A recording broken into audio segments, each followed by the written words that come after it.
You are now in tune with Mamba Radio.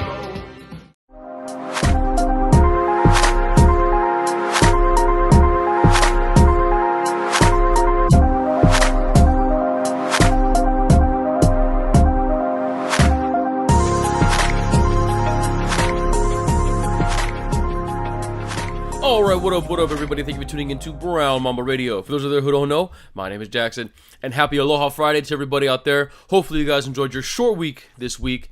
I know I did. It's good to be back home, and getting back into the swing of things. And big episode today, so I'm just going to get right into it. It is the Brown Mamba's official, unofficial NFL preview. I'm going to obviously go more in depth and start off with the three local teams, and yes, I am including the Raiders. They are just as much an LA team as the Chargers and the Rams, but so I'm going to profile the three local teams first, just going over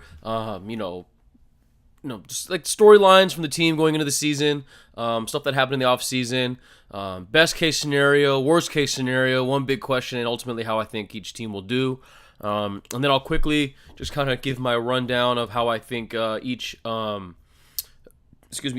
will do, in each division within each conference, and then maybe if I'm up to it, give my way too early Super Bowl pick. Like I said, big episode, so I'm getting right into it. Starting off with, like I said, the local teams. I'm calling these the good, the bad, and the ugly is the order in which I will do that, or the should be good, or the could be good, could be bad, and could be very, very ugly team. Starting off with the good and the Rams. Last season they finished 11-5, first the NFC West. For those of looking from afar, caught I guess a lot of people by surprise with how good they were. I know the people and the fans locally, weren't as surprised by their success. They've been building for a little bit. They had a lot of talent on paper, and a good young head coach in Sean McVay, who really, really showed how great of a coach he is and potentially can be. And they, like I said, they just took the whole league by storm. Like I said, they finished first NFC West, but eventually they lost to the Falcons in the NFC wild card, which I think a lot of people were disappointed in. That they felt that they should have gone, or could have and should have arguably gone farther in the playoffs. But I think personally that was kind of a good thing for them, that they made it to the postseason, had as good of a season as they had, but ultimately came up a lot shorter than they thought, or people thought they would. Just to give them a taste of what success is like, to overcome the odds, and show that, just to show themselves that they can do it. That they're able to, be good, and but also at the same time, not, I hate to say it like this, but not good enough.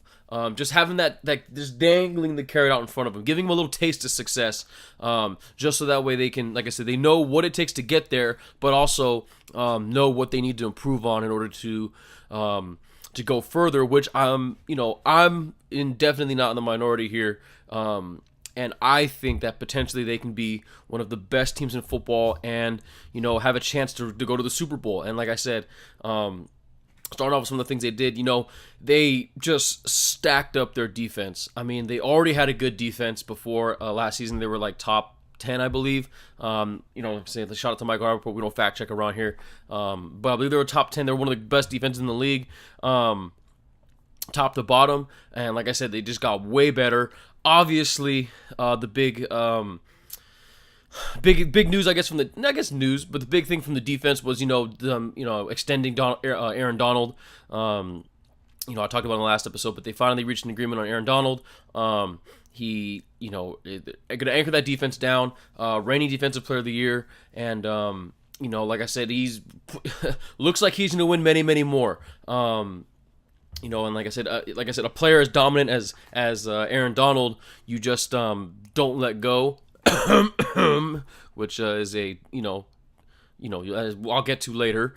But not only do they have Aaron Donald, who they've had, but they added Ndamukong Suh or Sue, however you want to pronounce it, but they added Ndamukong Suh to the defensive line to play alongside Aaron Donald. And as if Aaron Donald by himself wasn't bad and scary enough, for for opposing offenses. Like I said, just looking at the depth right now, that's fucking scary.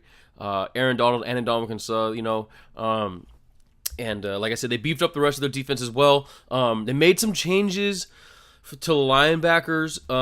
They traded Alec Ogletree. They traded, I think, the other guys. Well, I can't remember. Sorry for not remembering off top. But they got younger and quicker.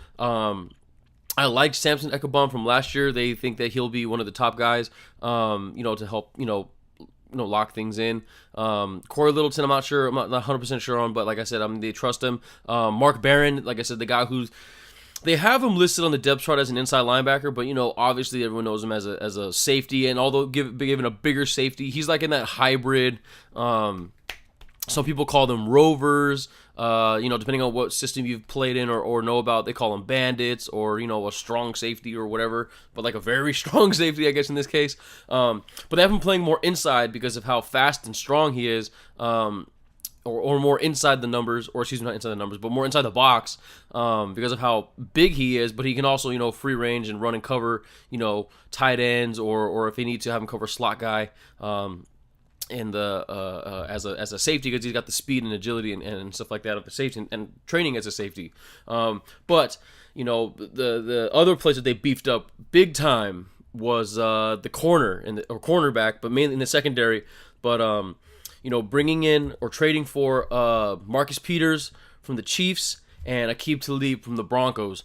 And, both these guys, are great, great talents. We all know that on the field, those guys are just, consistently some of the better corners. Aqib Talib, getting a little bit up there in age. I think he's in his early 30s now, but still a great defensive player. But Marcus Peters, one of the better corners in the AFC. For the last couple seasons over there with the Chiefs, like I said, and like I said, great additions to the team. Like I said, to go along with Mark Barron, Sam Shields, they also have, don't forget about that, Nickel Roby, Marcus Joyner, great safety, and so like I said, their defense, like I said, which was already good, just got so much better, at least on paper, of course. All this stuff is on paper, but you still have to see them go out there and play and put it together, which I guess kind of goes into my next thing, which is also kind of my big question for them, with pertaining to the offense, because the offense would excuse me, everyone knew that the defense was going to be good. Like I said, on paper their defense is good, especially last year, but going into last season, the big I guess the big question mark on the team was whether their offense can get it done, and they definitely did. Jared Goff was so much better than everybody expected him to be in the especially taking that huge second season leap forward or progressive forward, as opposed to the sophomore slump. But it turned out that not. So I know a lot of people were kind of was it cheating or not or whatever, but because the whole thing where Sean McVay was excuse me, I'm choking on something, but that Sean McVay was, essentially doing everything for Jared Goff in the little microphone helmets, or the little microphone thingies that and the headsets that the quarterbacks have in their helmets, and making all the calls, making all the reads, doing everything for Jared Goff. And Jared Goff is essentially I hate to use it like this, but the puppet that did everything that John McVay, whatever, But like I said, it worked. They did it worked for them. A lot of people are saying, it's cheap or cheating or Bush League or whatever, but it worked for the team. They did well. It worked for Jared Goff.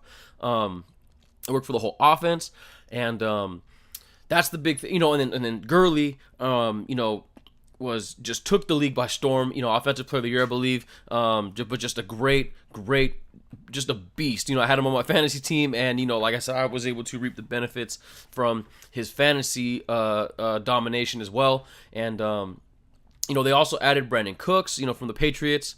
Another, sure-handed receiver that's also a deep threat to go along with the guys, that were there last season that did, some pretty good stuff for them. Robert Woods, shout out to Gardena, shout out to Sarah, shout out to the USC. Robert Woods, local guy.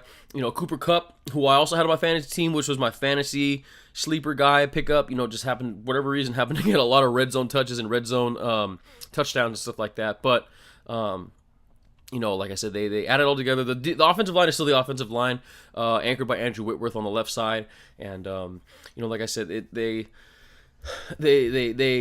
got a little bit better. You know what I mean? Just in the fact that Goff is a year more experienced. Todd Gurley's another year more experienced, plus some new money. They added Brandon Cooks. You know what I mean? And then, like I said, Robert Woods, Cooper Kupp guys in the system again for another year. That's always great, but the big question is, can the offense repeat the success that they had last year? The reason why I'm asking that is just because this year they're not going to sneak up on anybody. Now these coaches and these defensive coordinators and all these other guys, they know how the Rams do things. Whether they're going to be trying to be chattering it up and changing things and stuff like that, making everything kind of crazy, or try to mix things up and muff things up for Sean McVay and Jared Goff. We'll have to see. And that's just the big thing. They're not going to sneak up on anybody this year. We know what we're going to get with Gurley. He's going to be a beast, and they're going to just, and it's easier said than done to try and stop him. They're trying to take care of that. But the main thing is with Goff, and if Goff can take another leap, because this is a huge year for Goff. Like I said, as far as his development as a quarterback, his development as a leader on the team, I think he just got recently named team captain as well. Especially him going into a contract year, they're gonna want to pay him now. Now it just depends on how much. There's a lot of factors to go into it. I don't really want to waste a whole lot of time talking about it here, but it's just one of the things where they spent a lot of money on Todd Gurley, they spent a lot more money on Aaron Donald, and a talented young quarterback who they see as their quarterback of the future isn't going to be cheap as well. So like I said, he really has to. He's playing for a new contract. His rookie deal is going to expire pretty soon. So like I said, big year for Jared Goff, and they definitely have the talent on the offensive side of things, and the big question is just, can they put it together? And like I said, repeat the success they had last year. With them, best case scenario, like I said, I mentioned, I think they'll be great this year. Like I said, best case scenario for me is they are Super Bowl bound. It's gonna be tough. I'm gonna tease a little. I'm talking a little bit, later. I think they can get to NFC Championship game. And potentially win the whole thing. Because I just think that the NFC is stronger than the AFC this year. And like I said, potentially make it to Super Bowl. And if they get there, they're gonna have a really good chance of potentially winning the whole Super Bowl. This is not some hyperbole because they're the local team and this and that. But like I said, they look like they can do it this year. Their defense, if they can dominate the way that we think they can, and I'm pretty sure they will. And if their offense is as high octane as we think it can be, because it's something that I definitely noticed, but didn't really like I noticed it in my fantasy drafts, like I said, but I didn't really cognitively think about it. But Bill Simmons made a great point in his podcast this week, saying that the Rams offense, a lot of the fantasy players on the team were taken. Obviously Todd Gurley, but a lot of the receivers too. I took Brandon Cooks in both of my leagues. I have Brandon Cooks on both my teams. Brandon Cook, I really wanted to get Cooper Kupp because I had him last year, but Cooper Kupp went pretty quick. Robert Woods went pretty quick. Even the tight ends. And Tyler Higbee, who's I forgot I left him off, but even Tyler Higbee, he went in a couple in one of my leagues, definitely before the waiver wire hit and stuff, and so. Like I said, that shows that the offense has potential. All the other pieces are taken, but I don't think anyone has Goff in any of my leagues. And he said the same thing. I don't think anyone has Goff where he was available for $1 in their auction league. And if it's kind of weird where the people obviously think the Rams have talent, and they want to obviously jump on that, and they think that they'll be able to get something out of the players, but someone's got to get them the ball, and that person is Jared Goff. So, like I said, there's obviously trust there that people think that there's something there. It's just a matter of how much they think. And like I said, the best case scenario, Super Bowl bound. Worst case scenario I have for the Rams. Again, it just falls on Goff. I hate to do that to him, but it falls on Goff. Where there's some kind of regression, if there is. I'm not saying that there will be, but I'm saying that it could be. You know what I mean? That's just the way it works. There could be some regression there. Third year guy, like I said, like I mentioned it before, they're not going to sneak up on anybody this time. It like I said, this is the main thing. It on the offensive side of things, I guess. If he just for whatever reason has some kind of regression and it hinders, like I said, I don't think it'll hurt them that much. It have to be. I personally think it'd have to be a lot of regression to hurt the team, but it's definitely a possibility. But the other thing that I think has more weight than I think people are talking about because they're just so excited about it, about their defense, is the polarizing new personalities, as I'll put it, on the defensive side of things. Like I said, as good as the new guys are that are on the defense, in Ndamukong Suh, Aqib Talib, even Marcus Peters. Like I said, polarizing is the nice way I'm going to put it for how they've been throughout their careers. Obviously, Ndamukong Suh has his reputation. Aqib Talib as well. But like I said, if anything, hopefully that they keep, and these other teams know it, and they're going to try to push their buttons because, like I said, they know that that's their strength. And they know that if those guys are not on the field in one way or another, they have a better chance of winning. Now, whether that's, like I said, pushing their buttons, getting them to do something stupid and get themselves kicked out of a game or whatever. Like I said, there's a lot of goons out there in the NFL, man. There's a lot of guys who, they might put in there to try and push some buttons. And like I said, I hope that doesn't happen. These guys are a little bit older, a little bit wiser. Hopefully they've come to their senses a little bit more. But like I said, you just never know. And like I said, I don't think it will happen, but it's always a possibility with these guys. But with that all being said, I strongly feel that the best case scenario is what's going to happen this year. And like I said, they'll be one of the best teams in the league this season.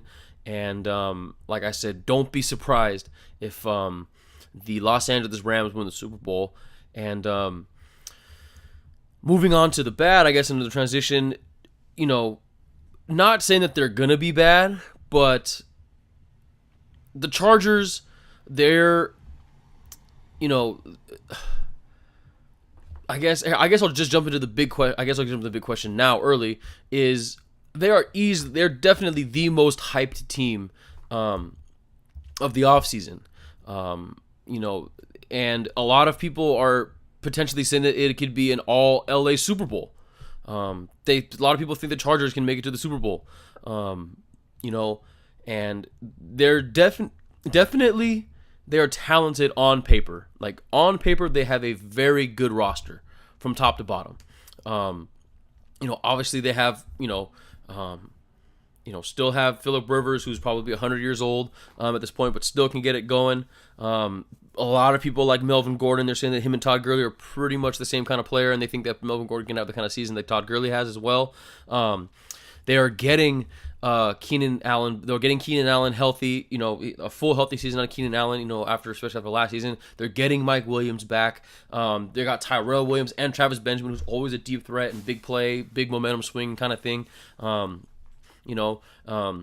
they definitely went out and improved their offense.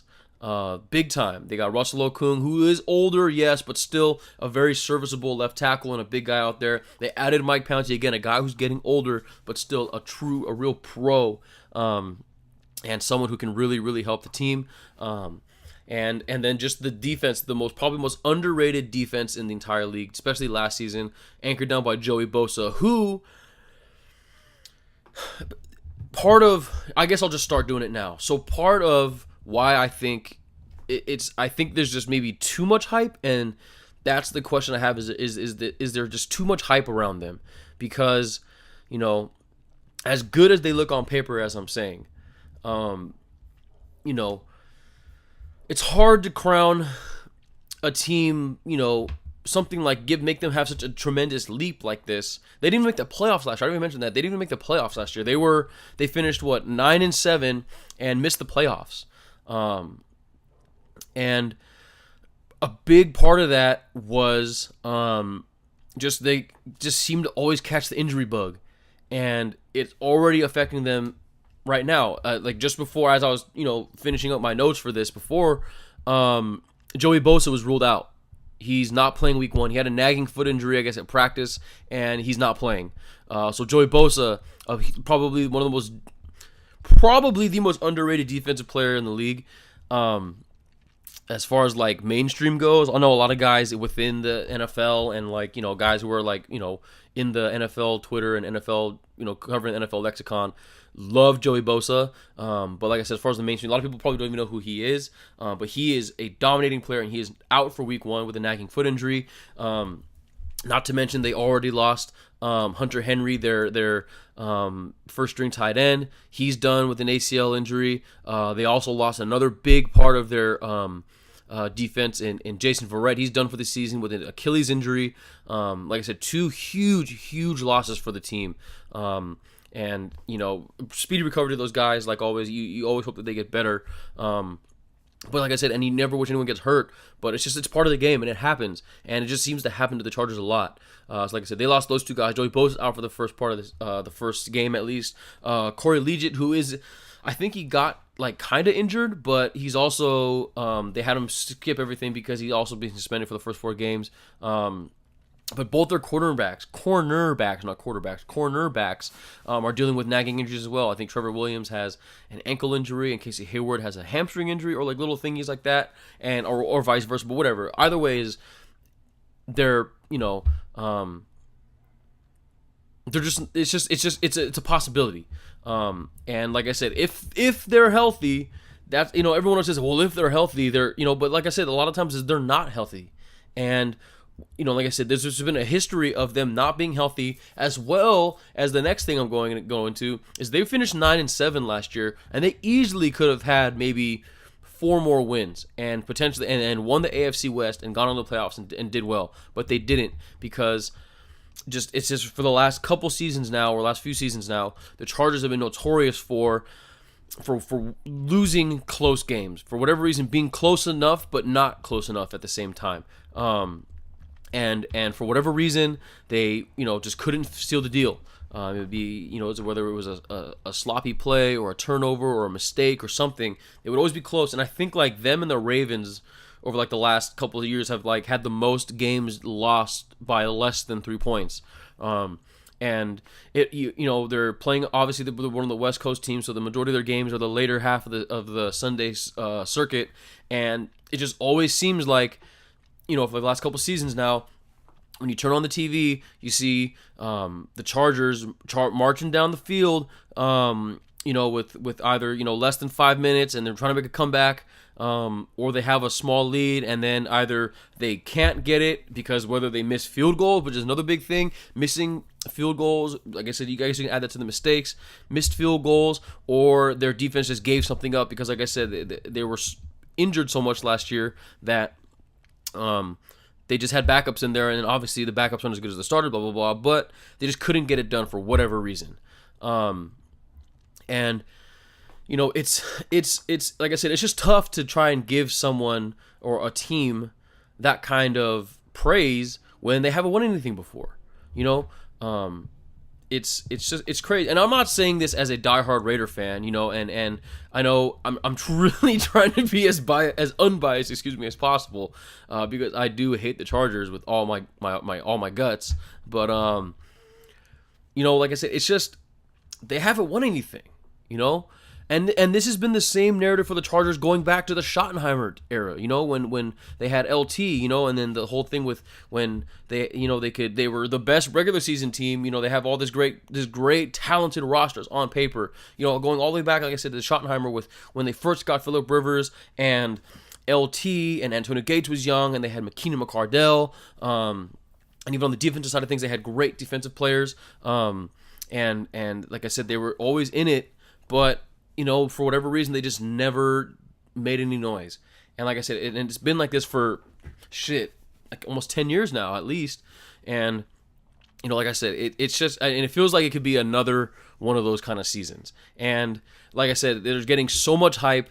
And another thing is it too much hype, and will all this hype get to them? Because as much as these players want to act like they're too cool for fucking school and they don't read all this stuff or listen to these things and hear whatever, they do. Everyone does. There's a lot of downtime being a professional athlete, and everyone's always on their phone, everyone's always on their computer or whatever, and and if it's not them, it's their friends or family who's on the computer listening to what they have to say, and they know what's being said about them, and they probably know that everyone's hyping them up.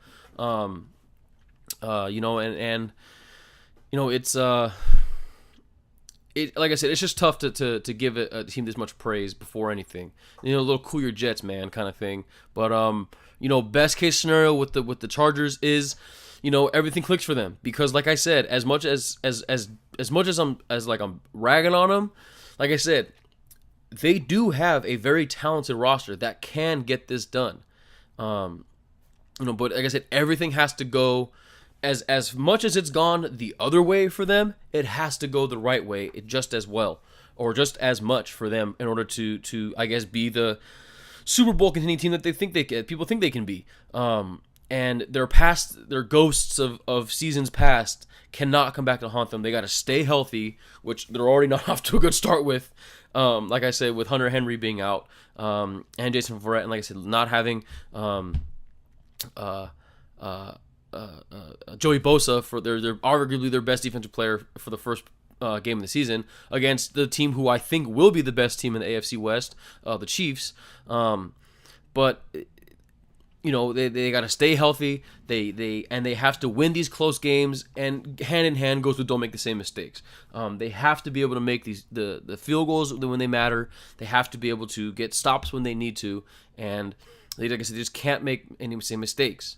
And like I said, if everything goes right for them, they should be one of the top teams in the AFC West for sure, one of the top teams in potentially the AFC and potentially the entire NFL. Like I said, it has to go right, but on the flip side, like I said, it's hard to or it's easy. Excuse me. I'll flip it around. It's easy to want a team that potentially looks as good as the Chargers do, to want them to do good, but still ignore all the things that feel like it could happen. And worst case scenario is, the same old things happen to the Chargers. And like I said, those ghosts of seasons past that I was talking about, they come back to haunt them. And like I said, they're already got the injury bug. And then who knows, they could fall apart at the end of games and blow close games, lose, again, have more games lost by less than 3 points than any other team in the league. And last time I checked, Anthony Lynn is still the head coach, who I believe, in my opinion, was part of the reason why they, couldn't get the job done at the end. Now, I know there's a lot of people out there who are probably saying, well, the coach is coach, but the players got to make the play and blah, blah, blah, and all this stuff. So, and sure, I'm sure that's it. But it's just a culture of, discipline and getting shit done and doing the right thing. And I know injuries, you can't really control that. I get that. But, as far as, but when you're on the field, you got to make the play. And, it's just it's a culture thing. And like I said, I'm trying to be as unbiased as possible here, but like I said, with the Chargers, man, they definitely have the highest ceiling for any team in the league, and at the same time also have the lowest floor. They can be, what is it? 12-6 or 13-5 or excuse me 13-3 or whatever the fuck the math needs to work out to be to get it right. I'm tripping right now. They could be, excuse me, they can be like 12-4 or they could be 4-12. They're like one of those teams, and there's really no in between, and anything in between, you know, is a disappointment, and it's going to be a disappointment because, like I said, a lot of teams are, or excuse me, a lot of you know, people who cover the NFL and a lot of smart people who cover the NFL have a lot of faith in the Chargers. I personally don't as much, but that is, again, coming from a diehard Raider fan. But like I said, we're just gonna have to wait and see. We're just gonna have to wait and see.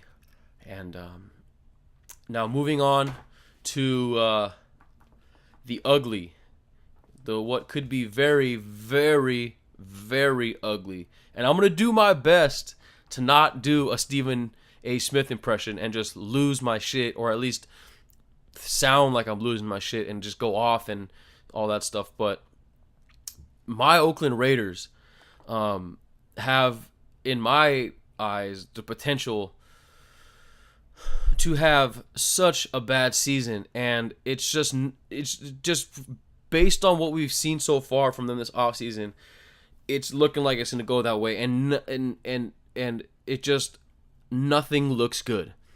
And obviously it all begins with or you have to start when you talk about the Raiders this offseason, or first, you know, last season, you know, the Raiders, you know, compared to 2016, obviously had a very bad season. Finished 6-10, third in the AFC West, didn't make the playoffs, and it was just an all over the place kind of season. It felt like last year. You know, Derek Carr didn't play as good as the Raiders were in 2016, when it looked like they were Super Bowl bound at least, or at least AFC Championship game bound, before Derek Carr got injured. You know, it was that tough of, it was almost like on the flip side of as tough of a season last season. Now, I'm gonna start warning everybody, if you thought last season was rough because of how good they were in 2016 as to how bad they were in 2017, we could be in for, like, I'm scared that we're going to go back to how it was, like, in the mid 2000s. Like, I'm talking bad. Like, when like peak old, out of touch Al Davis bad. Like, Lane Kiffin, Jamarcus Russell bad. Like that. Like, I have a feeling it could go down that way. Or at least be, like, on par with, like, that level, as a fan of that level of, like, feeling like, fuck, like, god damn, like, every game you're just watching, every season, just like, fuck. And that's all you can really say, and just shake your head and stuff. And, you know, with the Raiders, you have to start with the Khalil Mack trade. And, like I said, I'm really trying to do my best to not go Stephen A. Smith and really just get freaking crazy. Although that would be very entertaining, I'm sure, and I might do some. I don't know. But anyway, the Khalil Mack trade is, you know, it's like the whole looks like a duck, sounds like a duck, walks like a duck. It's got to be a duck. And this whole trade, just from the get-go, looks so bad. And, you know, Khalil Mack, for those of you who don't know, and if you've lived under a rock, Khalil Mack, the former NFL Defensive Player of the Year, who is arguably the Raiders' best player, first-round pick 3 or 4 years ago now. Raider was the Raiders' best player, was traded to the Chicago Bears for 2 first-round picks, a 3rd, and a 6th-round pick.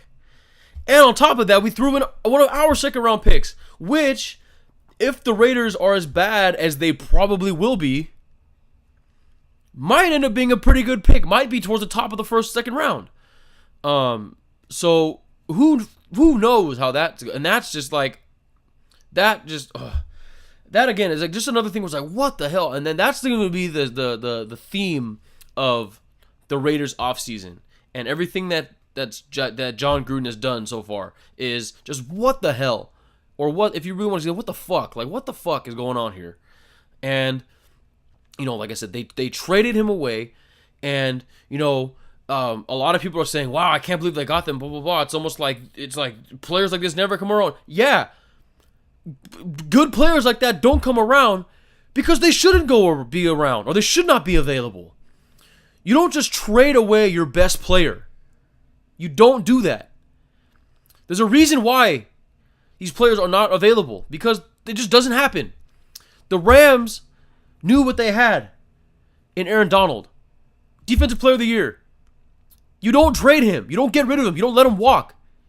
You give him the money and you figure out and you build around him. You figure it out. He's one of those once in a generation type players.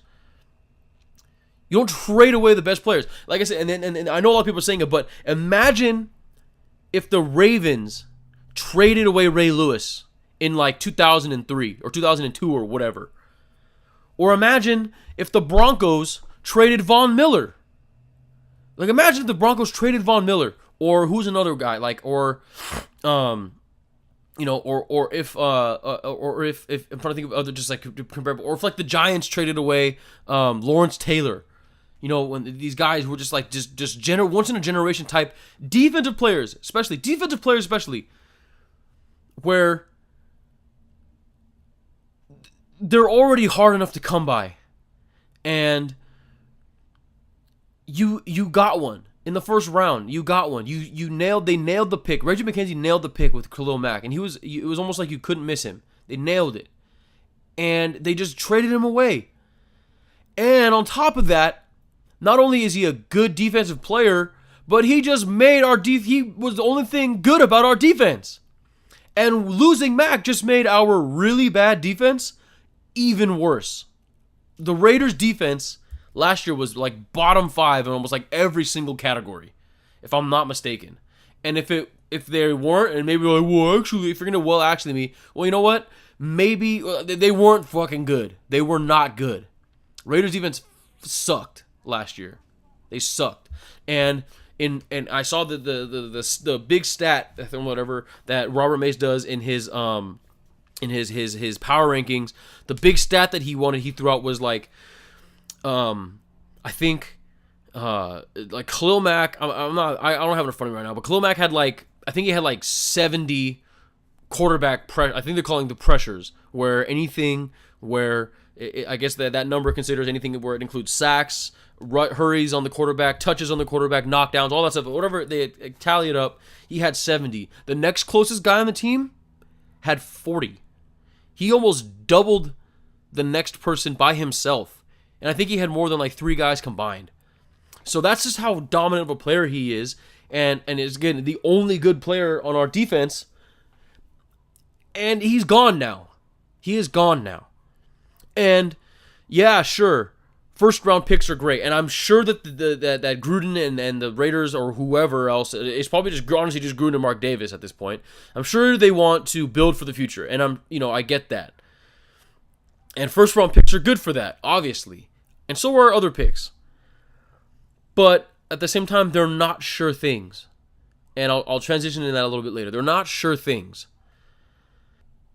But you know what is a sure thing? Khalil Mack is a sure thing. Khalil Mack is a guaranteed double-digit sacks. Guaranteed quarterback pressures, knockdowns. Their other teams are going to have to double team him. He's a guaranteed double team. Khalil Mack is a sure freaking thing. But first round picks aren't. Look how many times that teams have whiffed on first round picks. It happens a lot. And what the Raiders did with Khalil Mack doesn't happen a lot. They nailed the pick, and the only thing that's giving me hope is that the Raiders nail these picks, and they better, and I'm not gonna say they, John Gruden better nail these picks. He's over here saying, "Oh yeah, the people there, they're gonna question this till the cows come home." Yeah, they fucking are. Because you better nail these fucking picks. Because if you don't, it's going to be a long tenure with the Raiders, which I'll transition into.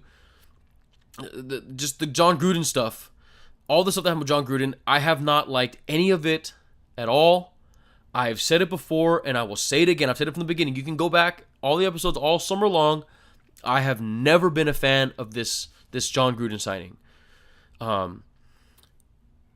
It's all just a big PR move for the Vegas move, so they can have this big name guy to sell tickets at their wherever they play,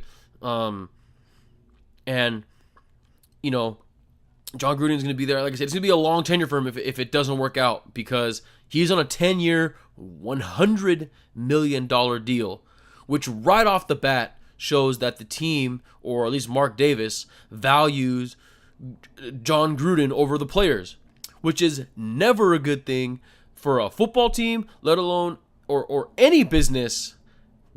As a matter of fact, let alone a football team. And you know, and like I said, it's been said, it's been beaten to death already. But you know, John Gruden has not been a coach for the last, I think like 12 years or 13 years or whatever. And everyone's like, well, he won the Super Bowl with the Buccaneers. It's like, you know what? Yeah, he was a head coach, but that was Tony Dungy's team. That Buccaneers team had arguably the best defense, or one of the best defenses of the 20th century or 21st century. Like, go back and look at that Buccaneers team, that defense. That defense is fucking legendary. And John Gruden had nothing to do with it. John Gruden does not give a shit about defense, as you can see by trading Khalil Mack. But he doesn't care about defense. He just all he did was, and it just happened to work out where they played the team that he just coached in the Super Bowl. And so he knew everything that they were going to do. He knew every single tendency of the quarterback, Rich Gannon, because he taught him everything. So of course you better win. You know what I mean? And you know, it's crazy. And then I personally never liked him was he an entertaining figure? Yes. Was he an entertaining TV personality who had, you know, with the Gruden's Grinders quarterback camp? Oh yeah, man, hey man, you know, was it all fun and games stuff? Yes, it was all fun and games. But I never wanted him as a coach. He's been out of the league for like 15 years, and now all of a sudden he's coming in talking all this shit about we're gonna, you know, go back to how things were and we're gonna have like an old school approach. Like, what the fuck, man? What the fuck? Like, that is. It's just, yeah. He's going backwards when we should be going forward, and you know, but like I said, as soon as they sign him, it like I said, it already showed that they valued him or whatever over the players, which again is never a good thing. And immediately he fires a lot of staff members, a lot of old, tenured, beloved staff members who have been there for a long time. You know, and you know. And then ever since he's been here, it's just been a series of questionable moves, you know. And let's be honest here, let's not kid ourselves. Yeah, Reggie McKenzie's the general manager, and I'm air quoting here, the general manager of the team. But you're not giving John Gruden $10 million a year just to be a coach. You know, he wants to have his hand in everything, which, as we've seen with, you know, other situations in the past before, not just in football, but in other sports, basketball, anything. You can't half-ass. In the wise words of Ron Swanson, you can't half-ass two things. You've got to just whole-ass one thing. And John Gruden is going to not just half-ass these things, he's going to a third of an ass these things, because he's going to be the head coach. He's obviously pulling the strings, making the executive decision as far as personnel goes, and he wants to be offensive coordinator. You know, and like I said, it's just so much stuff going on, man. It's just so much going on, and like I said, just a series of questionable moves. You know, starting off with, of course, on top with the Khalil Mack thing, and then not only that, he gets rid of team and fan favorites. He gets rid of the best punter in the league, Marquette King. Everyone loves Mark. Because he just didn't like his personality, he released the best punter in the league. We have not seen a punter like Marquette King in a long, long time. And we got rid of him. And then he released Giorgio Tavecchio, who looked like the heir apparent to Seabass, R.I.P. to Seabass. Not really, but you know what I mean. R.I.P. to Seabass. But he looked like the heir apparent. Local guy, went to Berkeley, walk all that stuff, and just a great story. And on top of that, he was a good kicker. You know, a good kicker. They got rid of Tavecchio. They got rid of Marquette King, and they got rid of Mario Edwards, among other guys, who was a good defensive player. Again, another defender that they let go. And it's just stuff like that. And then on top of that, they traded a third-round pick. This season's third-round pick for Martavis Bryant, who was, I was like, wow, that's a great pickup. You know what I mean? Maybe he can add him to the offense, maybe at least, because, which I'll get to in a little bit. But John Gruden's probably got this wild, crazy offense idea that he has. And Martavis Bryant is a good guy. He can stretch the field. It'd be great pairing to have. The 3 and out receivers now. Amari Cooper is the quick route runner, get him the ball, let him do his thing with the ball. Jordy Nelson can be, who we just added, can be maybe the interior slot kind of guy who's, again, just a sure thing inside the hash marks kind of thing, reception guy, veteran leadership in the locker room. And Martavis Bryant can be that athletic freak burner type, that the type that you just go up on a 9 and just get up there and just throw it up for him. Because Derek Carr's got the strong enough arm, and he can get it up to him. And I was excited for this. I was like, yeah, that might work out pretty well, And they release him because he's had an issue with a substance, or he smokes gas. That's the thing. He smoked weed, which is another topic in and of itself. But why would you trade for Martavis Bryant, knowing the history, giving up that pick for him, giving up that much for him, and you have to know. That's what you're getting into when you deal with Martavis Bryant. And we figured they knew what he was getting into with Martavis Bryant. You figure, maybe we'll put that aside. And he's apparently going to get in trouble for something. I don't know if he's going to miss like 4 games or whatever, but he's going to get in trouble for probably smoking weed again.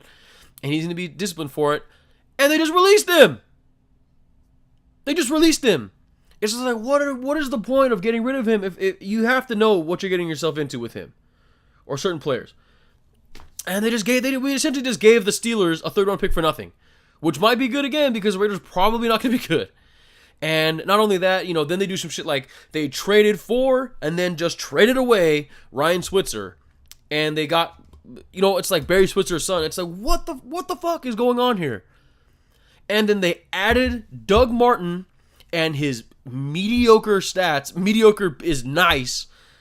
Because he did in the one good season he had, I had him on my fantasy team. That's why I have a little soft spot for Doug Martin. But Doug Martin and his mediocre stats, we added him to the team when we already have a 3 running back system with Marshawn Lynch, Denard Washington, and Jalen Richard, excuse me.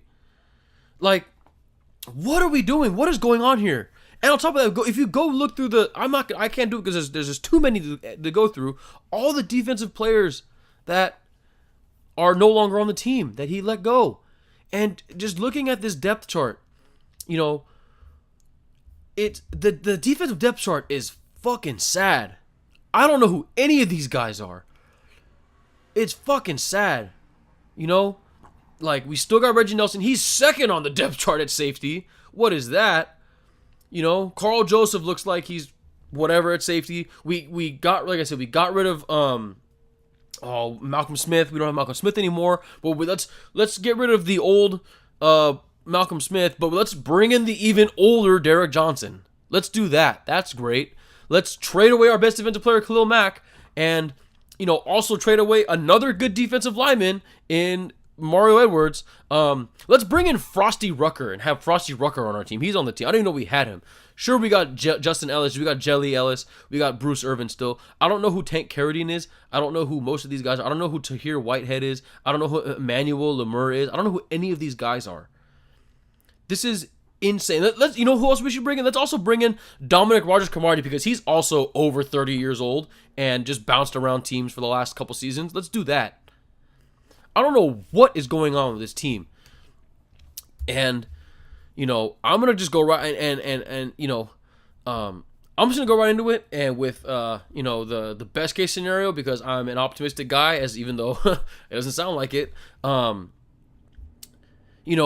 Best case scenario is that John Gruden shows us that he knows what he's doing and has some kind of dynamic offense that we've never seen before, or it's the best dynamic offense we've ever seen since the Chargers in the early 80s, or the Wildcat, just something that people can't contain or figure out.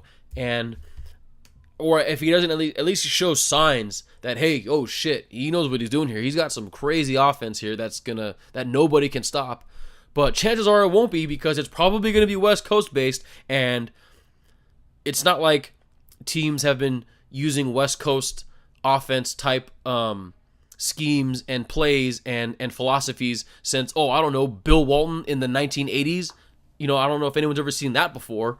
But there's that, and then also maybe Derek Carr can bounce back, and that's probably the only thing that I'm optimistic about is John Gruden might not be a good offensive coordinator. He might not be a good head coach. He might not be a good general manager, or whatever his unofficial title is, pulling strings and stuff for the team is. But I am excited about, or I'm optimistic at least, about the potential growth of Derek Carr's game. As much as I've talked about John Gruden for the last, I don't know, maybe 15, 20 minutes or so, or whatever, he knows what he's doing when it comes to quarterbacks.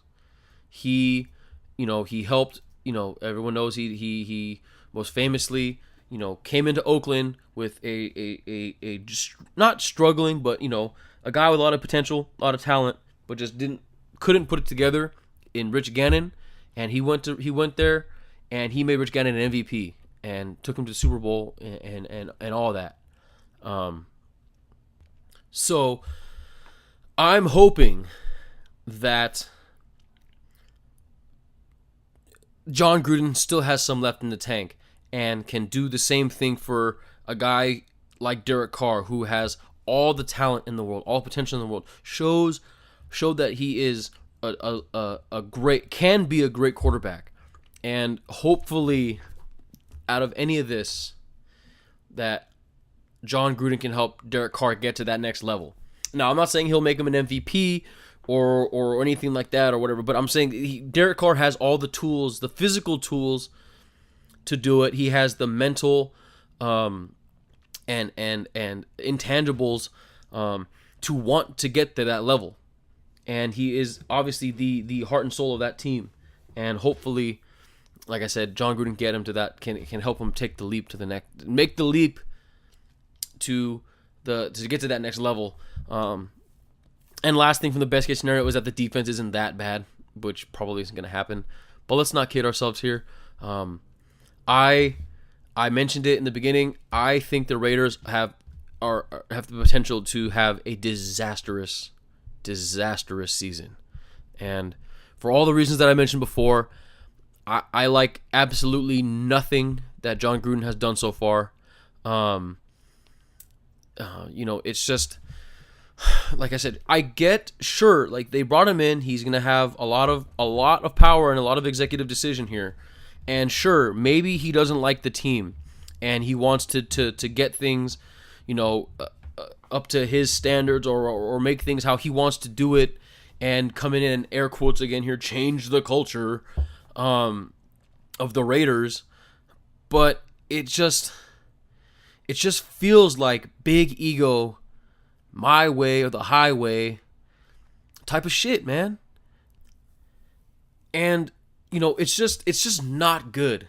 It's never a good thing when that happens. No one likes it. It's not fun for anybody. It's not fun for the players. It's not fun, or it's not good for the fans. It's not good for anything. And it just creates this negative environment. There's all this negative energy, and and potentially he might lose the locker room, and then you know what I mean? And then it's going to be, he'll just get rid of everybody. And that's the thing. That's the main thing out of all this, is that there's just this negative energy and negative environment surrounding the Raiders right now, where it's like, there's a lot of, not necessarily backlash to the trade, of Khalil Mack, but you get the sense from a lot of the players where it's like, if they're gonna trade Khalil Mack, the best player on the team, not just the best defensive player, not whatever, but the best player on our team, if they're gonna trade him, how do they value me? They don't give a shit about me, you know? And that's just not a good cloud to have hanging over a locker room, where it's just a tense thing where it's like, fuck, I better not fuck up or else I might get traded, and whatever kind of thing, you know? And it's not good. And, you know, it's just, you know, it's just I can't even emphasize how not good it is, this whole thing is. And how, like, I don't want to say scared because that's stupid, but like, I'm scared for the Raiders to be bad again, because they made so many steps, it felt like, in the right direction to getting not fully good, but just not being bad anymore. And for so many years, man, as a Raider fan, for so many years now, like most of my adult life, the Raiders have been very bad. Just bad, you know? And it was just nice to have them be good or not bad again, you know? And it feels like it's taking steps in the wrong direction. And, you know, like I said, and then it's just worst case scenario here, man. It's just not good. And then on top, that's off the field stuff. The on the field stuff is that the defense is going to fucking suck this year. Like, bad. That defense is bad. They are, and that is no offense to the coaches. You know, that's no offense to them. That is no offense to who was our defensive coordinator, Paul Gunther. I couldn't remember his name. Sorry, Paul Gunther. It's that's no, you know, it's no thing, whatever. There's no offense to him or anything. But this defense is going to be fucking bad, man. It's going to be bad. When there's the players on the field that look like they're not going to be good, paired with a head coach who doesn't care about defense and has never cared about defense, it's just not a good combination. That doesn't win games. And then on top of that, on the offensive side of things, you know,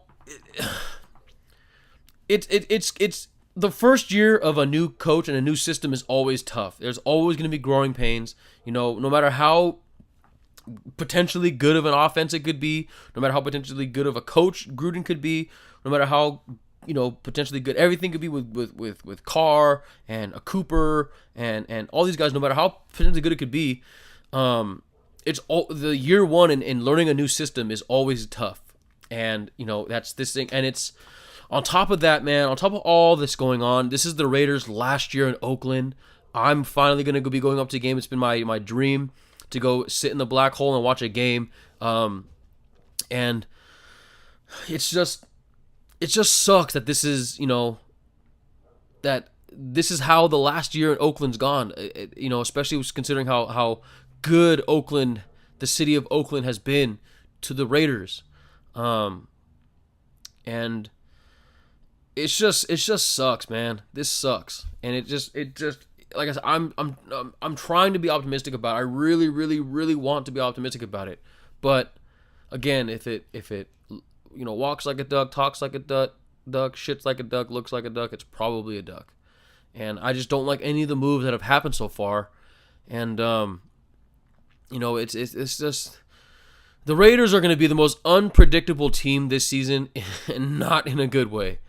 And like I said, I'm not excited at all. And there is like serious season from hell implications here. Like bad. Like this could be bad. Like really bad. And I'm not here for it at all. But man, but I gotta move on. I talked about these guys, these teams a lot more than I wanted. I still have to get through the rest of the rest of the teams. I'll just kind of quickly blow through them. You know, Starting in the AFC, I guess we'll just start off with the AFC West, pick up where we left off. You know, I think, like I said, if you've been listening to the last couple podcasts or whatever, I am all in on the Chiefs as much as I hate the Chiefs because I'm a diehard Raider fan. I think that they can be pretty damn good on offense at least. Excuse me, and their defense will not be good. That is a fact. They will not be good. Eric Berry is not confirmed yet that he'll be healthy enough to be playing a full season or anything like that, and stuff like that. And like I said, it's just a lot of the staples of that defense are older now. Like I said, they don't even have Derek Johnson anymore. Tamba Hali's a year older, and all that. And their defense is not going to be that good, but their offense has a potential to essentially carry the defense. You know, sometimes they say sometimes the best defense is a good offense, and vice versa. This is definitely one of those cases. You know, I think that their offense can be good enough to carry them, you know, and pick up the slack the defense might have, you know, because they'll probably, if they can give up, you know, as long as they can score 45 points and as long as the defense can hold the other team to 44 points, they're going to win games. So, like I said, I think the Chiefs are going to take the AFC West. You know, I already went into depth with the Chargers and the Raiders, but the Chargers have a good chance. Like I said, if everything goes if everything falls into place the way that people, you know, think it will, then like I said, they have a chance as well. But the Broncos, on the other hand, they got a lot of things to work on. Sure, they got Case Keenum and this and that, and they got, you know, the defensive line with Chubb, I can't remember which one it is, and Von Miller, and, you know, all that. But like I said, they still got a lot of work to do before, you know, they're going to be contending for AFC West titles again. But yeah, like I said, I like the Chiefs or the Chargers in the West, but my money's on the Chiefs. AFC East, pretty easy call here with the Pats. You know, it's just, even though it's a down year for the Pats, it seems like, and they don't have as much talent that you might, you know, that they've had in the past or anything like that, and Tom Brady's a year older, I get all that, and all this and that, whatever. But, you know, like I said, it's just that, again, it's hard to go against the infrastructure when, you know, the Bills have potential to be one of the worst teams in the league, possibly the worst team in the league this year. The Dolphins are same thing with them. The Dolphins have potential to be one of the worst teams in the league this year. The Jets always, you know, potential for one of the on the bad teams. Even though they got Savior Sam Darnold, another SC guy, you know, and he looks to be like their star of the future. But like I said, they're about, you know, a year away from being 4 years away or whatever, you know. And like I said, it's just that, like I said, it's just the thing where, you know, the Pats, again, even though they're not as good, it's just, as they've been in the past, it's just that, like I said, the AFC East looks so bad this year that, you know, it's almost like you can't not pick the Pats. And same situation, kind of, in the AFC North. I'm not confident in this pick, but I think the Steelers will take the AFC North, excuse me. And like I said, not confident. And it's just, you know, there's a lot going on with the Steelers, man. A lot of weird stuff going on. But the Steelers, you know, the whole Le'Veon Bell situation. Now, he hasn't shown up yet, and he might even hold out and miss games. You know, Ben Roethlisberger's a year older. Guys on the defense are a little bit older. You know, they don't have their best, you know, defender right now in Ryan Shazier. And like I said, it's just, you know, I mean, they still have Antonio Brown, of course, you know, my top guy in both my fantasy teams. But like I said, they still got Antonio Brown, which is good. Mike Tomlin still, you know, one of the better coaches in the league and stuff like that. But I'm just not confident in it. But at the same time, I just don't see the Bengals, the Ravens, or the Browns being better.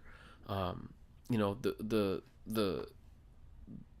Browns are going to be the Browns. They can only go up from here. They were 0-16. They've been the laughing stock of the summer with how their Hard Knock series has gone. But at the same time, you know, they've got some young promising, you know, stuff on their team. You know, Baker Mayfield, obviously, Myles Garrett. You know, but Tyrod Taylor's there, and all that, and you know, they got, you know, Jarvis Landry now, and like I said, there's a lot of potential there. And but at the same time, like I said, it's just, they can only go up from here. They didn't win a game last year, so. But at the same time, I don't see them being that much better.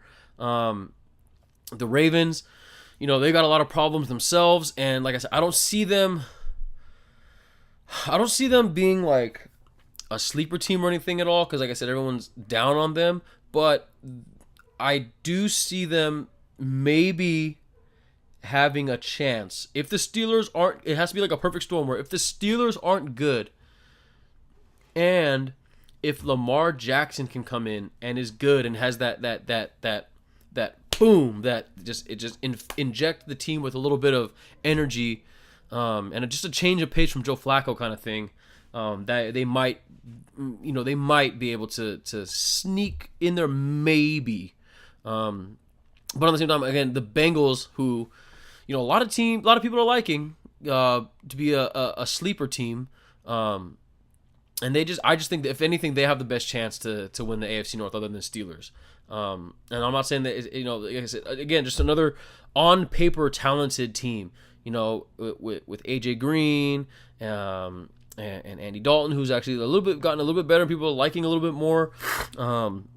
And then the defensive side of things, apparently with their front seven, it looked loaded. You know what I mean? And so, like I said, once they get Vontaze Burfict Strangers back, like I said, they'll have a pretty good defense again, front seven, and like I said, a lot of people are liking them as to be a sleeper here. But like I said, but again, I still just think the Steelers at this point have it, and then down in the South, it's either between the Jags and the Titans. And I know people are super high on the Texans, but I kind of am too. I have their defense, and I know that their defense was not good last year. But again, there was a lot of injuries. There was obviously all the stuff that happened in Houston last year, and it just decimated the team. And then J.J. Watt was out. But like I said, defense is going to improve, and they can get back to where they were before. J.J. Watt is healthy again. He's going to be back on the defensive line. They added Tyrann Mathieu, Honey Badger. And like I said, there's a lot of promise for the Texans defense to be better. But let's just see if Deshaun Watson can come back healthy. It's not often as good as he was, for the time he was on the field last year. You're hoping that's what he can be at that level and play that level again, but it's tough, man. ACLs are tough to come back from, especially from a quarterback. It's tough, and I mean, I know he's young, and he's still healthy or whatever. He has like a lot of it's easier to come back from it at in your early 20s as opposed to your 30s. But like I said, it's just we got to see if he can come back from it because it's going to be tough. And so that's the only reason why I'm a little hesitant on them. The Jags, obviously, their defense is what's going to be keeping them in games again, just like last year. And on the flip side, I'm not sure if the Jags offense can repeat the same, again, air quotes here, success that they had last season. If it's just they lost Marquise Lee for the season, it seems like. So it's just like another thing where their offense isn't as good as it was last year. I think they got rid of Allen, another one of the guys. They got rid of the receivers. I don't remember who off the top, but they don't have them anymore. And it's going to be tough. It's going to be tough to see it. And then that means they're going to give Blake Bortles a lot more responsibility. They wouldn't do it in the championship game. Why would they do it now? You know what I mean? So we'll have to see. Andrew Luck is back for the Colts, but it's just not going to be enough to carry them to a title or anything like that. So like I said, he's going to need some more help and stuff in the future. But I say the Titans because I think they're my low-key sleeper team of the year. I like Mariota. Hoy boy. How's it? I like Mariota. I like Derrick Henry. Their offensive line's pretty good. Their defense is pretty good as well. Like I said, it feels like I said it's like they're the most poised for like a sleeper kind of thing where people don't see it coming. But it's like if you look at it, it's like they're in a pretty weak conference. There's no real definitive top team, and like I said, they're young, healthy, hungry. And like I said, they were close last year before Mariota got hurt. And like I said, they've gotten a little bit better. And like I said, look for them. So like I said, just to recap, I got the Steelers in the North, the Jags or the Titans in the South, the Pats in the East, and the Chiefs or the Chargers in the West. But I'm probably gonna go with the Chiefs. And then for the other two wildcard teams, it's either gonna be the Jags or the Titans, whichever one doesn't win, and the Chiefs or the Chargers, but probably the Chargers. Moving on to the NFC. From the NFC West, because I already talked about it. I've already talked about the Rams. They're going to be, in my opinion, like I said, one of the best teams in the league. And they're going to win the NFC West, I believe. But the Niners have potential to give them a run for their money. And they have potential to be really, really good. Obviously, with Jimmy G at the helm, you know what I mean? Jimmy GQ. And with Kyle Shanahan, and then they're gonna, they're gonna be good this year. I think they're gonna be good. I don't know, I don't know if they're gonna be as good as the Rams, but I'm really looking forward to this Niners-Rams rivalry going forward, in future seasons to come. Like I said, that's going to be good for them. The Cardinals aren't going to be good, so we don't have to worry about them. But this is a big, big season for the Seahawks. Like I said, I don't think they're going to win or anything, but this is a huge, not fork in the road season, but this season will determine which direction the team will go in the future. Whether they want to keep trying to be contenders, or if they just say fuck it and hit the eject button and just try to rebuild it and figure it all out. Because Legion of Boom thing is pretty much completely done. They milked the most out of that cow as they could, and like I said, they got the most out of it, and it's like I said, now they're gonna have to try to figure out what to do going forward. And like I said, this is a huge season for them. Like I said, I don't think they're gonna make any real noise in the NFC West, but like I said, this is a huge, huge season for them. Going forward, the west side to the east side, NFC East, the Eagles, who looked pretty good last night, not going to lie, looked pretty good. Their defense is still good, and they're going to get Wentz back, but similar to the Deshaun Watson thing in Houston, you just hope he can pick up where he left off. But we got to give him a chance. We don't want to, we don't want to crown their ass or anything yet, but, I know even though I wasn't going to give Houston the AFC South title, I'm giving the Eagles the NFC East title because even though it's a similar situation, but that's just because their defense is much, much better than the situation in Houston. And like I said, they started off with a win already last night. Jay Ajayi, baby, giving me 20 fantasy points right off the bat. Let's go.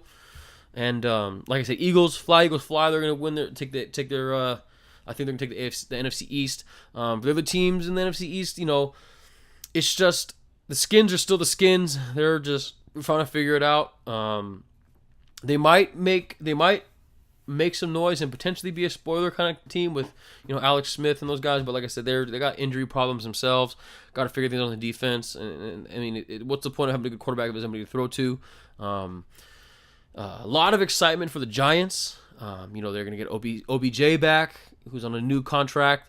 Saquon Barkley they drafted, obviously one of the most big-time hype guys in a while. But they still just feel a couple years away. And that's also a little problem because who knows how much Eli Manning has in the tank. So they got to start thinking about that. But at least they got some players and some exciting things to look forward to for their franchise. But the big thing here for me in the NFC East is I think that the Cowboys will be one of the worst teams as well, or at least a lot worse than people think. And they're probably not going to be good again, even though they should be on paper. They have arguably the best offensive line in football. They got a good young quarterback in Dak Prescott. They have a good young running back in Ezekiel Elliott. And they have a lot of, good pieces on defense. On the front seven specifically. But, it's just they still got Jason Garrett as their coach, the Clapper. Jerry Jones is still their head coach, and, they're still their owner. So there's just always kind of just crazy dysfunction, weird stuff going on there. And yeah, like I said, I actually have the Cowboys as my surprisingly bad team of the year. Where the team that people think is going to do all right, but actually will be bad. I guess a surprise stinker. I have the Cowboys as that team. Then NFC North, I got the Vikings taking that, and potentially also another team that's potentially the best team in the NFC and possibly the NFL. And that's my pick for the NFC Championship game is the Vikings and the Rams. taking on each other, which is they're gonna meet, I think, in week. Where is it? Week 5? Week 4. They're meeting each other in the Coliseum, and that is going to be some must-watch TV. That's going to be a good-ass game. Both teams, like I said, everything that I said about the Rams, you can also say about the Vikings. Their defense is really good. They have a lot of good, young, talented players on their defense everywhere. On the front seven, in the back half of things, on the secondary, they added Kirk Cousins, a veteran quarterback who I thought, if you listen to the archives, who I thought that the Rams should have gone after if they didn't get Goff. I thought the Rams should have gone after Kirk Cousins because he's just a solid quarterback. As much as you can say whatever about him, but he's a solid quarterback, man. And like I said, they got him. They still have a good, talented offense. They got Stephon Diggs. They have what's his name, Adam Thielen. They got the running back. I'm drawing a blank on his name, even though I have him on my team. I'm sorry, buddy. But like I said, like I said, everything that you can say about the Rams, you can say about the Vikings as well. And like I said, that's my pick for the NFC Championship game. Not sure who would win yet. Give me to the end of the podcast to figure that out. But that being said, the Packers are always a threat as long as they've still got Aaron Rodgers. But this roster isn't as good as it's been in the past. It's just offensively it's not as good, defensively not as good either. And like I said, they're always a threat as long as you got Aaron Rodgers who also just got paid. But yeah, he'll like I said, they're like I don't think they're gonna win the NFC North, but like I said, they'll still be in the thick of things, I guess. Lions not really a chance until they fix their defense, which they're hoping for with Matt Patricia, but there's that could be a disaster. It's already been off the pretty tumultuous start for the Lions and Detroit, but the offense is always going to be good. As long as they got Stafford and Tate and those boys over there, they're gonna put up numbers. It's just can their defense hold up? And like I said, we'll have to wait and see. I don't think so just yet. But then there's also been a lot of Bears chatter ever since the Khalil Mack trade. For obvious reason, man. When you get a player like Khalil Mack, it's definitely going to affect things. It's really going to affect things. But last time I checked, Mitchell Trubisky is still their quarterback. And they can implement the RPO and all that shit all they want to try and make them a better team or better quarterback or whatever. But, it's like I said, it's going to be tough. It's going to be tough, man. And then, still a young coach or a newer coach for the team. No more John Fox. But a new system. But they have a lot of talent. They're going to get Kevin White back. Josh Howard was a good running back. I had him on my fantasy team last year. He did pretty good. And so, like I said, they got talent on the offensive side of things and stuff. But like I said, it's going to be – they're going to have to really, really put it together really quickly in order for them to make some noise in the NFC North. But again, I don't think that they will. I think it's going to be the Vikings. And then now the NFC South, in my opinion, the most competitive division in football. And in my opinion, it could honestly be any combination of the Saints, Panthers, and Falcons. Buccaneers are, again, another team that I think is going to be one of the worst in the league. I don't think they have a chance. They're going to be a disaster, I think. So we can just already forget about them. But it could honestly be any combination of the Saints, Panthers, or the Falcons. Now, I know the Falcons last night, weren't giving their fans a lot of hope, and a lot of the same kind of shit going on, where shooting themselves in the foot in the red zone, not figuring out a way to get to Julio Jones down there. And that's a little unfair because the Eagles played really good defense. And Julio Jones did make some great plays and great catches throughout the game. But again, just not in the end zone. Couldn't figure it out down there. But like I said, they're always a threat to win the They're always a threat to take the NFC South. The Saints are obviously the favorite. I'm taking them personally between the three. If you put a gun to my head, I'm saying the Saints. Their defense, as much of a surprise as their defense was last year, like I said, not saying that it won't be as good, and I'm hoping they are because I have them on my fantasy teams. But it's just like, again, like teams might be able to figure them out. Just like with the Rams, teams might be able to figure out what they're doing now. But again, they are talented. They have the reigning defensive player, a rookie of the year in their corner. I'm blanking on his name right now, but I know that he won the defensive player of the year. But like I said, they got a great defense, from the defensive line, Cameron Jordan, and the linebackers and everything. They just got a talented roster top to bottom, you know what I mean? They're just fast, sideline to sideline, and energetic, and they're disciplined. They do what they're supposed to do and all that stuff, and they're great. But their offense for the Saints is what a lot of people are excited about, including myself. And the I know Drew Brees is getting up there in age. He's like in his late 30s now. And, there's going to be a lot of skeptics saying, well, why are people giving him, it's still, Drew Brees is old now, blah, blah, blah. But Drew Brees is still pretty freaking good.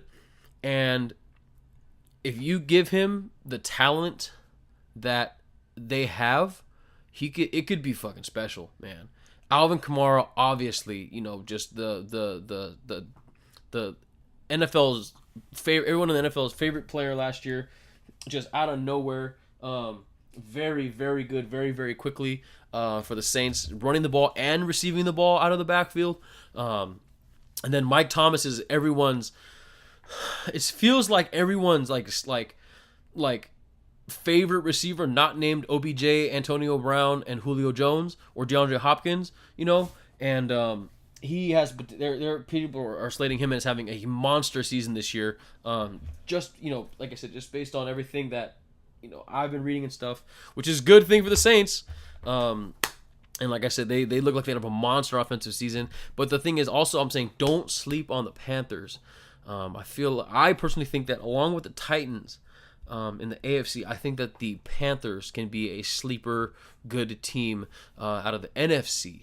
Now I know you're thinking, how can they be a sleeper? They got Cam Newton, blah, blah, blah. But a lot of people are sleeping on Cam, man. A lot of people are sleeping on Cam, counting them out and stuff like that. And but yeah, look for Cam Newton. He feels rejuvenated, energized about a new season. You know what I mean? He feels like he's got new swagger. It just feels like he's got a new swagger, just like looking at him and seeing the ways he interacted with other teammates and other things. Like the whole thing with Kelvin Benjamin, where he just got in his face about everything. Like that was great. That's what a leader does. Handles it like a champ, like a man, and shows his teammates that, hey man, like I'm here, like this is my, don't be talking about us like that. And like I said, so look for the Panthers to be pretty well. The defense, they still have Luke Kuechly, which is obviously the one of the best defenders in the entire league. And so like I said, but they'll have to figure it out in the secondary a little bit. But like I said, don't be surprised if the Saints, if the Panthers make a little noise in the NFC South. So to recap again on the NFC. I got the Vikings in the north, gun to my head, the Saints in the south, but again, it could be any combination of the Saints, Panthers, or the Falcons. The Eagles in the east, the Rams in the west, and then the wild card. I'm liking it. It's going to be tough, man. Because I got 4 teams here, between the Packers, the Panthers, the Falcons, and the Niners. And of course, if you don't know, only 2 teams can make it. But it's going to be I think it can be any combination of those 4 teams down there. It's going to be tough. But the only thing is, I think that it might be the Packers and the Niners only because the Panthers, the Falcons, the Saints, and those guys, they'll just kind of knock each other out because they'll be so competitive down there. But yeah, that's about it. I finally did it. I got through it. We made it. That's my unofficial NFL preview. Like I said, glad you made it through it. Thank you for sticking with me. It was a lot, I know. But then again, it's a lot to go over, man. It's football. Football's back. So yeah, that is it for the Brown Mamba unofficial NFL preview. Thank you so much for sticking with me and listening to it. If you like what you heard, like always, please like, share, subscribe, comment, all that bullshit. Send this to your friends, whoever, if they need to get caught up on the things in the NFL.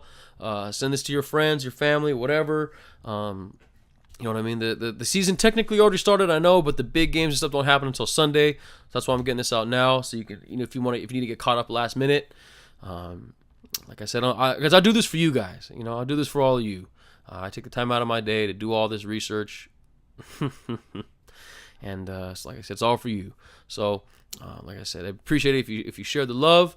If you also want to follow along on all the socials and stuff, you may at at Brown Mamba Radio, Brown Mamba, or my personal stuff, JXCKSXNNN. That's 3 N's. I'm on Instagram, Twitter, Facebook, Tumblr, all that stuff. Look it up. I'm there. And like I said, everything is on the blog. Shout out to the blog boys and the blog girls. brownmama.us. So check that out. And yeah, that's about it. And for the football side of things, at least, and you know, I know this is a predominantly football episode, but while I was, you know, prepping for this and stuff, I don't know if you probably living on a rock, you haven't heard the news already, but you know, but Mac Miller died while I was doing all this, and it's tough, man. It really sucks. He's one of my favorite rappers for quite a while, and like I said, I know this is the football episode and stuff, but I would just not feel right if I didn't big him up. Gone way too soon. Obviously, he's only 26. And you know, it's I'll talk about it some more on Monday's episode. It just feels more appropriate to talk about it there. Give it a little more time over the weekend to think about things and stuff. But you know, it's he was very public about, you know, his issues that he was dealing with, like his depression and all that stuff, and his new music and everything he was talking about. You know, he was very open about it. And you know, everyone's got demons and stuff. So you know, just check in on your friends, man, and your loved ones. Tell them that you love them. You never know what they're going through. You know, I'm not, and if by any chance anybody who is associated with Mac Miller or anything is listening to this, I'm not saying that no one did. I know a lot of people have checked on him. I've been seeing on Twitter a lot of people saying they check on him, they talk to him all the time and make sure he's good. And it just feels like this was an accident. It just really feels like this was an accident. It wasn't intentional. But again, he was just been so open about his about the stuff he's been dealing with that, you know, it's just like you just never know what someone's going through. And even though he was so open about it, you know, just reach out, man. Just reach out and make sure that the people you love and care for are okay. Because they might not be, and like I said, just tell them that you love them. That's it. It goes a long way. And like I said, I'll go into a little bit more and how, you know, important Mac Miller was to me and some of my friends and stuff a little later. But like I said, I just wouldn't feel right if I didn't bring it up. So like I said, I just wanted to say that, and so rest in peace to Mac Miller. I'm gonna definitely be listening to a lot of Mac Miller this weekend, old stuff, new stuff, and all that. But you know, it's tough, man. It's tough. But you know, that's gonna do it for me. Again, thank you guys so much for listening. Oh, also before we go, on a bright note, sorry for the solemnness, but on a brighter note, big up to Nike for their new Just Do It ad campaign with Colin Kaepernick as the face of it, because we all stand with Cap. And like I said, big up to Nike. They still have their issues. As even though I do wear Nike, I have a lot of Nike stuff. They've got their issues as far as, you know, working conditions for where their stuff's made and their workers and all that stuff and the wages and all that. Like I said, they've got their work to do. So you can't we're not just putting them up on a pedestal like that easy. You know, but like I said, at the same time, it you know, sometimes it's a good example of using your platform to elevate an issue and bring light to an issue. And like I said, we stand with Nike, and not just with Kaepernick, but you know, the whole ad campaign is great. You know, with Serena Williams, with and the rest of them and stuff, and it's great.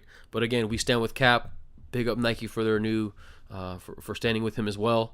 And that's gonna be it. Like I said, football is officially back. Like I said, let's all get excited, or as excited as we can be. Especially if you've been listening to the pod, you know how I feel about the season so far, or the upcoming season. But let's all just try to be as excited as we can be. Let's try to have some fun with it. And yeah, Happy football season. Go Raiders, even though I'm very, very scared for them this season. Go Raiders. It's a silver and black attack. And like I said, yeah, hopefully you guys all enjoy your weekend. And don't just have a good weekend. Make it a good weekend. Please be safe and responsible in all of your tailgating, pre-gaming, barbecuing, whatever things that you're doing. Please be responsible and safe, but also have fun. Remember, it's just a game. So yeah, just do all that. Drink more water. Health is wealth. And please be nice to each other. It's easy to be nice. Check in on your loved ones. Tell them that you love them. And, I'll catch you guys on the next one. Peace.